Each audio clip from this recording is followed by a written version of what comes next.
नमस्कार, आप सभी का स्वागत है।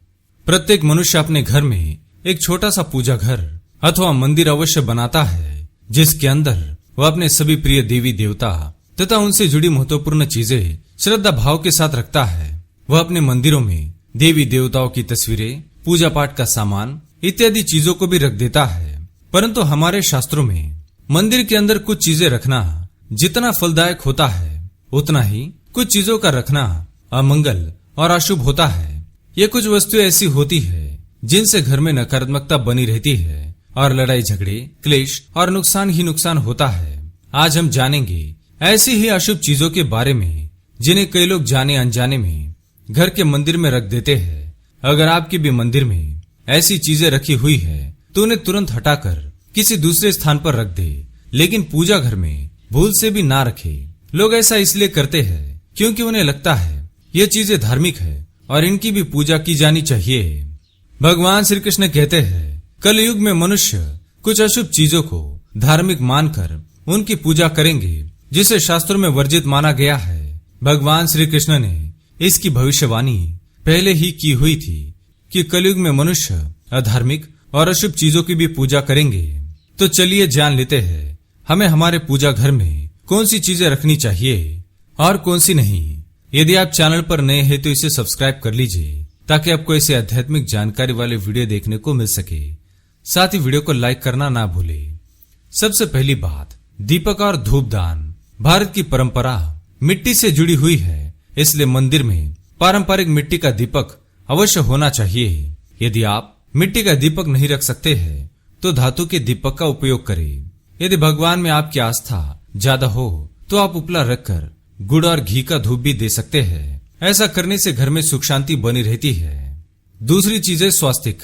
घर के मंदिर में स्वास्तिक अवश्य होना चाहिए, या तो आप इसे रोली से बना ले, क्योंकि स्वास्तिक आपके घर की शक्ति, सौभाग्य, समृद्धि और शुभता का प्रतीक माना जाता है।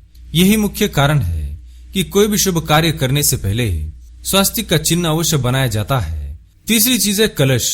भगवान श्री कृष्ण कहते हैं, कलश सुख और समृद्धि का प्रतीक है। अपने मंदिर में और पूजा स्थान पर रोली कुमकुम से अष्टदल कलम की आकृति बनाकर उस पर यह मंगल कलश अवश्य रखे। ऐसा करने से घर में सदैव समृद्धि बनी रहती है और ऐश्वर्य की प्राप्ति होती है। चौथी चीज है शंख। बहुत ही कम लोग जानते हैं कि शंख की उत्पत्ति समुद्र मंथन के 14 रत्नों के साथ हुई थी। इसी कारण से शंख मां लक्ष्मी को अत्यंत प्रिय है। शंख की ध्वनि से सकारात्मक ऊर्जा का भी संचार होता है, इसलिए मंदिर में शंख अवश्य होना चाहिए। शंख की घर में उपस्थिति से मां लक्ष्मी भी प्रसन्न होती है और उस घर में कभी भी धन की कमी महसूस नहीं होती। पांचवी चीज है घंटी। मंदिरों में आपने घंटी अवश्य देखी होगी, क्योंकि घंटी को शुभ माना गया है। इसलिए जिस घर के मंदिर में घंटी की आवाज होती है वहां का वातावरण शुद्ध और पवित्र बनता है। जिस घर में पूजा के दौरान घंटी बजाई जाती है उस घर के आसपास की सभी नकारात्मक शक्तियां दूर हो जाती है और साथ ही सुख समृद्धि के द्वार खुलने लगते हैं। तो ये थी वो वस्तुएं जिन्हें घर के मंदिर में होना चाहिए। आइए अब जान लेते हैं घर के मंदिर में कौन सी चीजें कभी नहीं रखनी चाहिए। सबसे पहली बात, गणेश जी की विषम संख्या में मूर्तियां।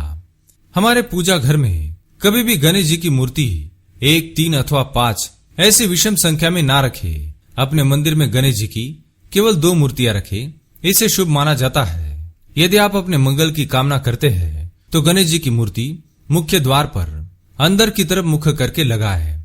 कई लोग यह गलती करते हैं कि मुख्य द्वार पर गणेश जी की मूर्ति बाहर की ओर मुख करके लगा देते हैं, जिन्हें उन्हें काफी नुकसान का सामना करना पड़ता है। दूसरी चीज, टूटे हुए चावल। अपने मंदिर में कभी भी टूटे हुए चावल को ना रखे। इसके साथ ही पुराने चढ़ाए हुए फूल अधिक समय तक ना रखे, ये नकारात्मक ऊर्जा फैलाते हैं। यह बात भी ध्यान रहे कि आप मंदिर में रखने वाले चावलों का इस्तेमाल हल्दी में भिगोकर ही करें, इससे अधिक शुभ परिणाम प्राप्त होंगे। तीसरी चीज है पूर्वजों की तस्वीरें। यदि आपके घर के मंदिर में आपने पूर्वजों की तस्वीर रखी हुई है तो उसे तुरंत हटा दे, क्योंकि वास्तुशास्त्र में पूजा घर में मृत परिजनों की तस्वीरें रखने से अशुभ परिणाम प्राप्त होते हैं। मृत परिजन पूजनीय एवं सम्माननीय है, किंतु उनका स्थान देवताओं के बराबर नहीं है। मृत परिजनों की तस्वीरें घर के पूजा घर में रखने से पूजा घर का वातावरण भी नकारात्मक बन जाता है, जिसके अशुभ परिणाम हमें भुगतने पड़ते हैं। कई लोग साधु संतों की मूर्तियां अथवा साधु संतों की तस्वीरें भी पूजा घर में रख देते हैं, लेकिन ऐसा करना अशुभ माना गया है। यदि आप किसी साधु संत को मानते हैं तो उनकी तस्वीर दीवार पर लगा सकते हैं, लेकिन पूजा घर में भूल से भी ना रखें। भैरव जी और शनिदेव की मूर्ति घर के मंदिर में भैरव जी, शनिदेव अथवा काली माता की मूर्तियां भी कभी रखनी नहीं चाहिए। इसी के साथ ही माता लक्ष्मी की खड़ी हुई मूर्ति को भी पूजा घर में नहीं रखना चाहिए। माता लक्ष्मी की सदैव ही बैठी हुई मूर्ति ही होनी चाहिए। तो इस प्रकार से हमें पूजा घर में इन मूर्तियों को नहीं रखना चाहिए। अगर ये जानकारी आपको अच्छी लगी तो वीडियो को लाइक करें, कमेंट में जय श्री कृष्ण, जय मां लक्ष्मी अवश्य लिखें।